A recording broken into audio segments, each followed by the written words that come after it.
In his world of competition, it was all chum in the water for him. And then I'm watching a whole bunch of players, play pickup basketball with him on the set of Space Jam. And I'm sitting there thinking, why don't they have the opposite point of view of saying, why in the world am I helping out Michael Jordan get back into shape? You know what I'm saying? Mark? Yeah, that's a great point. But I think the mindset of the players is not, I'm helping out Michael Jordan get in better shape. I'm getting a peak at greatness, and I'm also sharpening my tools, getting better around not just Michael Jordan, because it's not a one-man band. There's greatness all throughout the league, and there's levels to it. But just iron sharpens iron, and you're getting an opportunity to be in the midst of a workout facility with the best in the land, and no better place than to be challenged, than to compete, and then to get an inside look of just what makes this guy tick, not just him, but across the board. When you're in a gym with, you look at that video alone, that was some big-time pickup run.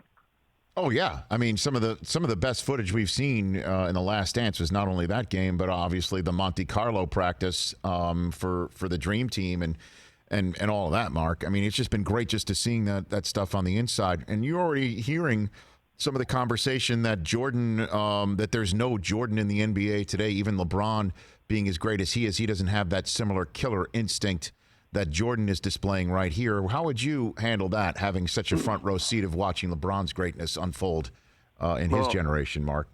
I will say this. When it's all said and done, LeBron James will have the best NBA basketball career that there's ever been, the best basketball career. With that being said, I'm saying he's going to be the all-time leading scorer.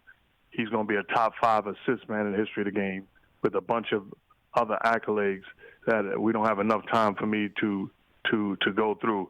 But Michael Jordan is the best player that's ever played the game. I think the difference is that mentality, that killer mentality. I think I've said it already on record. There's only 2 guys that I've faced, and I've faced the greats. And this is not a shot towards them, but there's only 2 guys that I faced that I felt that they were willing to die on the floor, and that's Michael Jordan and Kobe Bryant.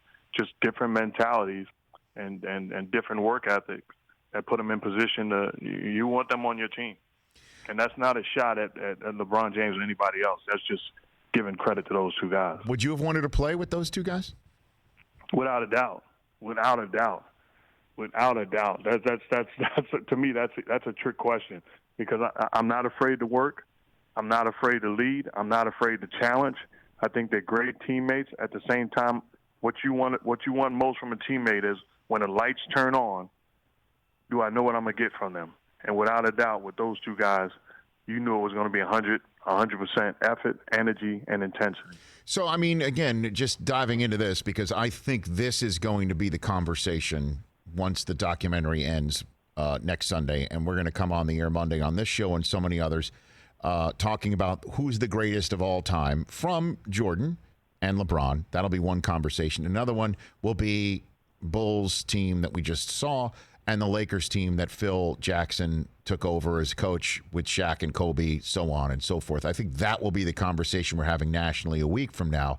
So I'm kind of front-loading that conversation with you right now, Mark Jackson, in the manner of why, when you say that LeBron will have the greatest career, but Jordan's the greatest player, and the difference is that he didn't have the same mentality that Jordan and Kobe had, then why do you think LeBron does not have that when he has certainly every other gift that those 2 other players had?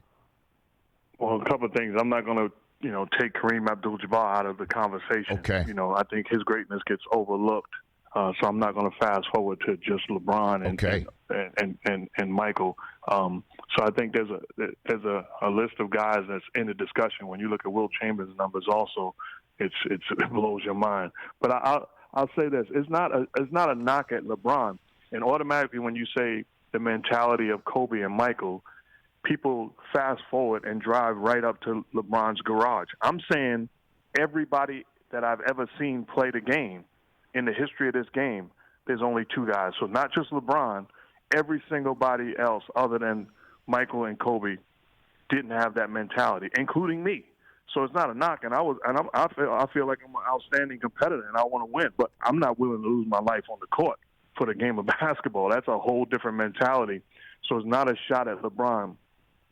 And it's a credit really to his greatness, and it's a credit to his overall mentality. I think when you looked at Michael in that Last Dance, when you looked at him talk and get emotional, he's saying it comes with a price. He's saying, and I don't mean losing friends. He lost relationships.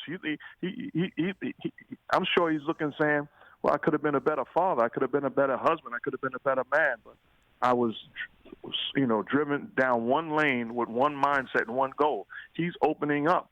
LeBron James is. I don't think at the end of the day is going to have that same story. Now he's going to say I sacrificed a little bit much and I could have been a better man, father, husband, and all of those things like all of us have, but not to the degree that Michael Jordan feels it and expressed it when we saw tears coming down the side of his face. Hey, you watched all the way to the end. Thanks for that. Watch more right here.